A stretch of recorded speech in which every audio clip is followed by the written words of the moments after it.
Fit India movement भी launch किया गया है भारत में और 2030 तक हमें फिट इंडिया करना है, ओबेसिटी फ्री करना है।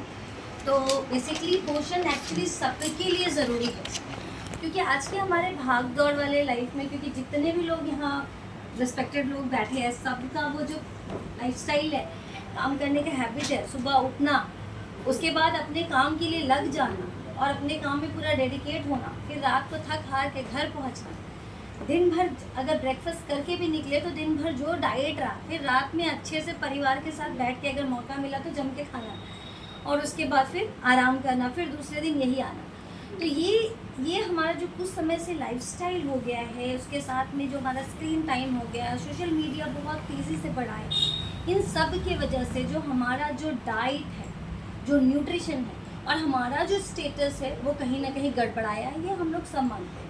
हम लोग देखने में भी अपने आप को लग रहा है कि मैं फ़िट हूँ, या हमारे आजकल गूगल, चैट जीपीटी, सब कुछ में बहुत कुछ आ गया, कुछ फील हुआ तो फटाक से टाइप किया और ले लिया। बट हम लोगों को अभी डेली के लाइफ में अपने पोषण को बहुत महत्व देना है, क्योंकि हम भारत का हर एक व्यक्ति अगर पोषित होगा, स्वस्थ होगा, तभी फिट इंडिया बनेगा। तो 2030 तक बनाना है और हमें इसके लिए करना है। तो इसके लिए मैं बहुत ज़्यादा समय नहीं दूँगी, 2-3 बिंदु पे बात करना चाहती हूँ। एक होगा हमारा पोषण थाली। पोषण थाली बहुत ज़रूरी है सबके लिए, कि हम जो डेली दिन भर खा रहे हैं, क्या हमें पता है कि हमारा पोषण थाली एज अ सेडेंटरी वर्कर या हर एक के लिए अच्छा है। तो पोषण थाली हम कैसे चूज़ करेंगे। साथ ही सरकार अभी बहुत तेज़ी से काम कर रहे हैं, आज से थोड़ा कम मूवमेंट, मतलब तेल और चीनी और नमक, मतलब रिफाइंड तेल को छोड़ना है, चीनी और नमक को थोड़ा कम करना है। तो वो क्यों, उसका वैज्ञानिक कारण क्या है, क्यों सरकार इस पे जोर दे रही है, और साथ ही कुछ 2-4 टिप भी बताऊंगी कि हम अपने डेली के लाइफस्टाइल में कैसे हम लोग कर सकते हैं। फ़िलहाल मैं अभी balance diet next private limited Mumbai की लीडिंग न्यूट्रिशन ऑर्गेनाइजेशन है, जिसमें मैं झारखंड की रीजनल हेड हूँ, वो कर रही हूँ। और इसके पहले मैं थी sir Jindal steel and power में, मैं पैन इंडिया हेड थी न्यूट्रिशन में। तो हम लोगों ने जो बहुत तरह के लोगों पे पिछले 16-17 सालों में मैंने ज़्यादातर मेरा एक्सपीरियंस हॉस्पिटल में रहा। तो जब एक चीज़ आया कि हॉस्पिटल में डाइटिशियन की ज़रूरत हो रही है, हॉस्पिटल में लोग भर भर के पहुँच रहे, बेड नहीं मिलता है, या ओपीडी में जाना, डॉक्टर का फीस देना, उसके बाद लंबी चौड़ी हमें जांच करवानी पड़ती है, उसके बाद जो भी डायग्नोसिस आता है, उसके बाद हमारा आता है दवाइयों का लिस्ट और उस पर खर्चा। तो ये एक्चुअली होता क्यों बढ़ गया, बहुत तेज़ी से क्यों बढ़ा, बस हमारा डाइटरी और लाइफस्टाइल।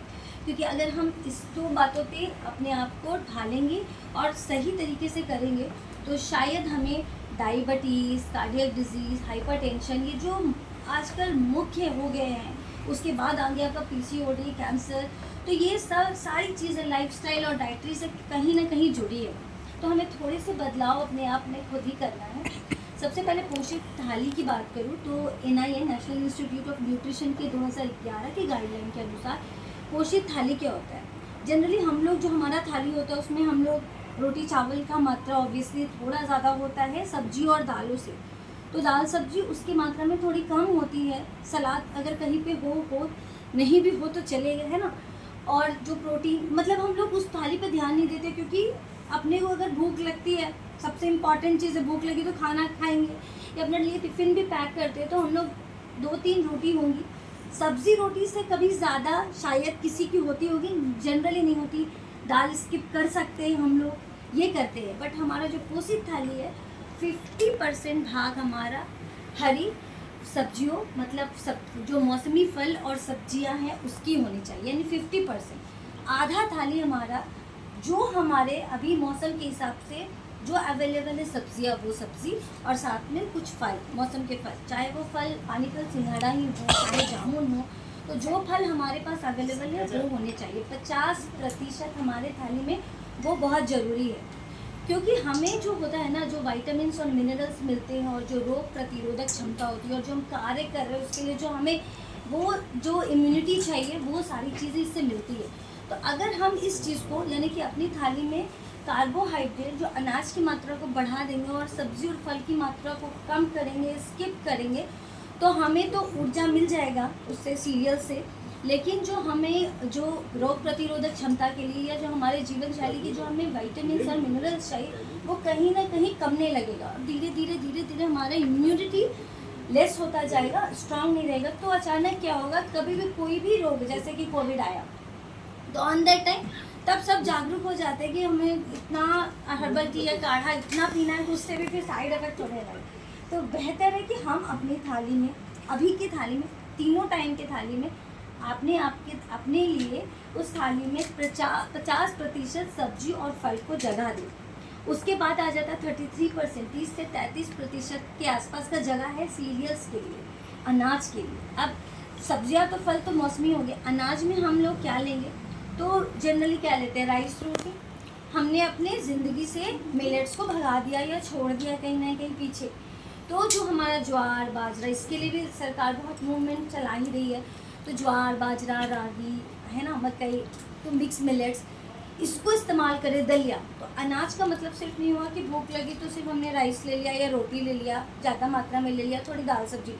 हमें 50% सब्जी और फल को देना है, फिर 30 से 33% हमें अपने अनाज को देना, इस सीरियल्स को देना। सीरियल्स में हम यही मिलेट्स वगैरह यूज़ करें तो सीरियल से हमें क्या मिलेगा, ऊर्जा मिलेगा और फिर वो हमें कार्य करने की क्षमता देगी। हम जैसे सेडेंटरी लाइफस्टाइल की अगर बात करें तो उतने 33% से हमारे दिन भर के कार्य की ऊर्जा हमें मिल जाती है। जब कोई हेवी वर्कर होता है, कोई मजदूर होता है, तो उसकी ऊर्जा की खपत ज़्यादा होगी। शायद वो फल सब्जी आधा ना ले सके, लेकिन वो इतना काम करता है, इतना पसीना चलता है, तो उसका ऊर्जा थोड़ा ज़्यादा रिक्वायरमेंट होगा। बट अभी हम लोग जितने यहाँ लोग बैठे, हम सेडेंटरी वर्कर्स को 33% काफ़ी हमारे दिनचर्या के लिए अनाज का लेना। फिर बच गया 17% के आसपास, जिसमें हम लोग 12-13% हमारा आ जाएगा प्रोटीन का। हर एक मील, तीनों मील में जो मेन मील होता है उसमें एक चीज़ कम से कम प्रोटीन का ज़रूर डालें।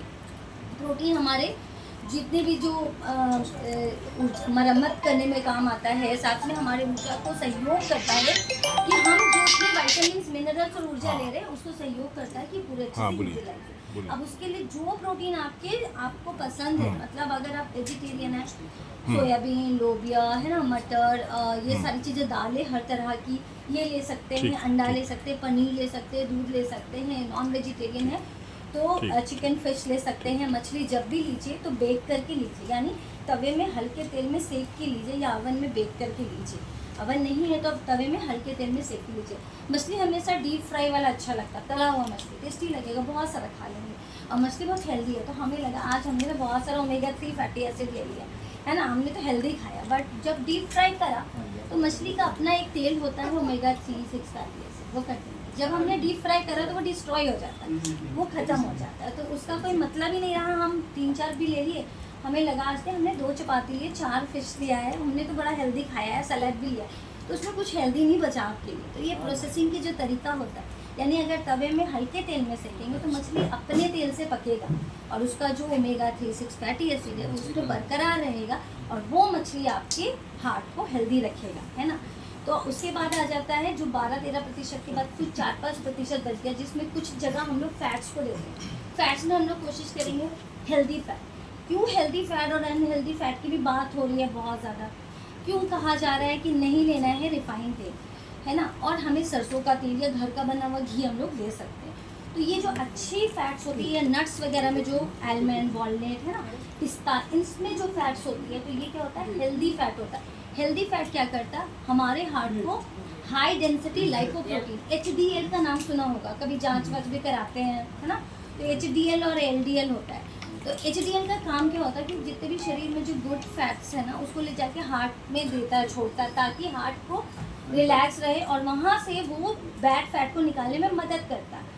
और ये जो रिफाइंड तेल है या फिर हमारा जो स्ट्रीट फूड में जो ट्रांस फैट बन जाता है वो बहुत जहरीला होता है, क्योंकि वो हमारे LDL को बढ़ाता है। यानी हमारे बॉडी में जब LDL बढ़ जाएगा तो क्या होगा, हमारे हार्ट पे प्रेशर पड़ेगा और हमें कार्डियक अरेस्ट होने का, हाइपरटेंशन का, इस तरह की डिजीज़ का खतरा और बढ़ जाएगा।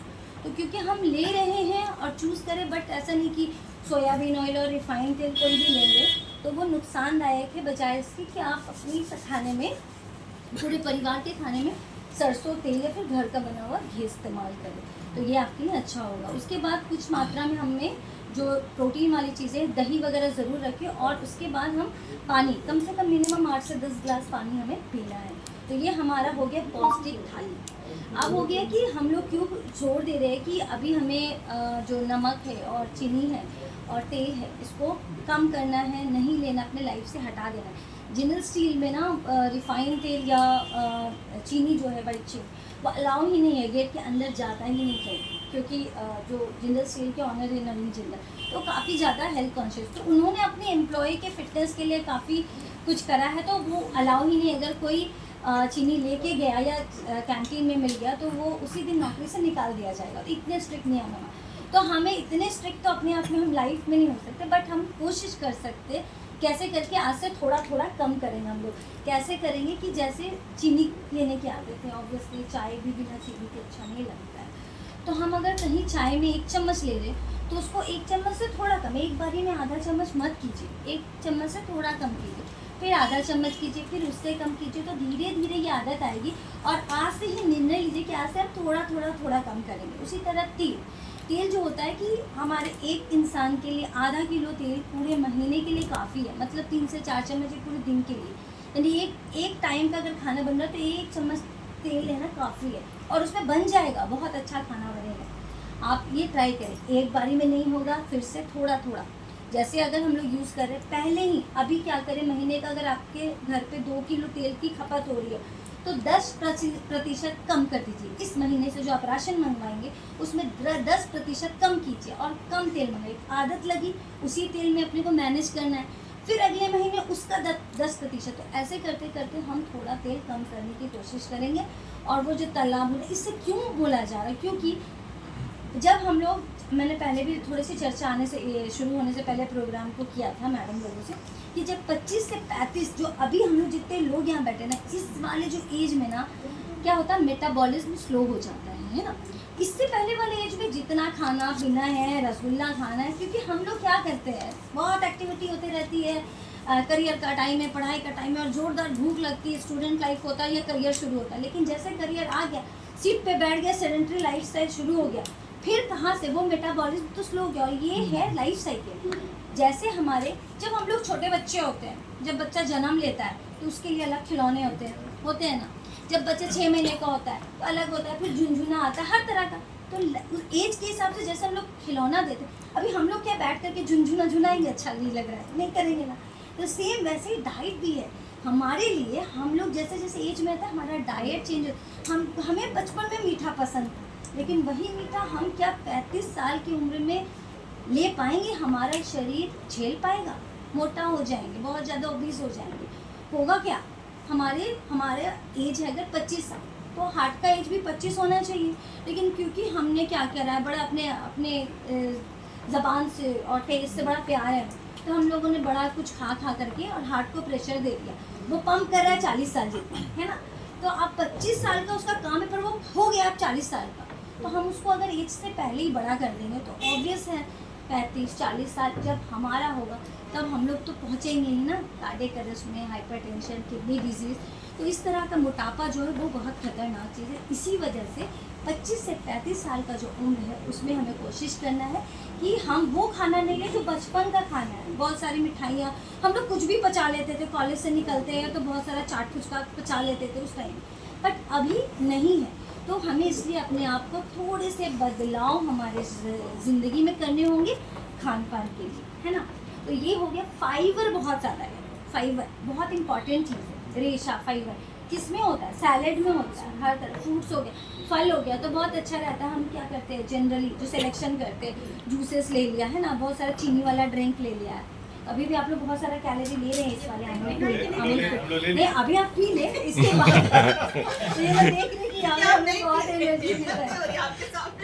नहीं आप पी ले, मैं डरा रही हूँ। मैं कह रही हूँ कोई भी चीज़, food is food not medicine. कोई भी चीज़, खाने की चीज़ हानिकारक नहीं होती अगर उसको पोर्शन साइज में लिया जाए।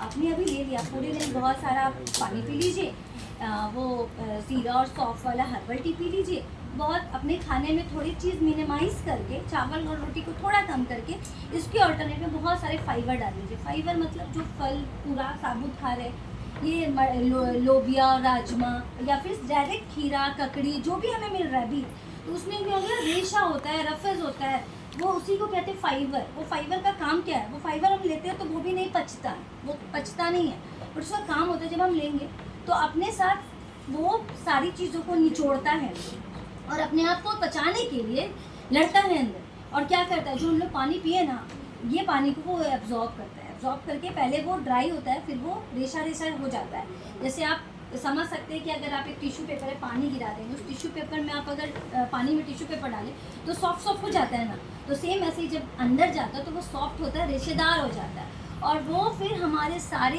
यहाँ की नली से लेके जो इंटेस्टाइन निकालने तक होता है, वहाँ तक वो स्ट्रगल करते हुए साफ करते हुए जाता है। जैसे कोई भी चीज़, बोतल हो गया बच्चे का, तो हम लोग धोते हैं ना, अपने टिफ़िन को धोते हैं, तो सेम चीज़ है, अंदर की चीज़ों को साफ़ करने के लिए, हमारे अंग को साफ़ करने के लिए वो फाइबर बहुत ज़रूरी है। अगर हम फाइबर नहीं लेंगे तो वो पानी अब्जॉर्ब नहीं करेगा, और वो जो हमारा पचने वाला क्रिया और जो हमारी जो स्टमक है या स्मॉल इंटेस्टाइन या लार्ज इंटेस्टाइन की जो वॉल्स है वो क्लीन नहीं होगा, उसमें गंदगी जमती रहेगी फाइबर अगर नहीं लिया, और फिर आगे जाके वो बहुत भारी इन्फेक्शन हो जाएगा, और फिर हमें देखिएगा किसी किसी को बहुत ज़्यादा मतलब कॉन्स्टिपेशन हो रहा है, तो ये बड़ा मसला आ जाएगा बाद में।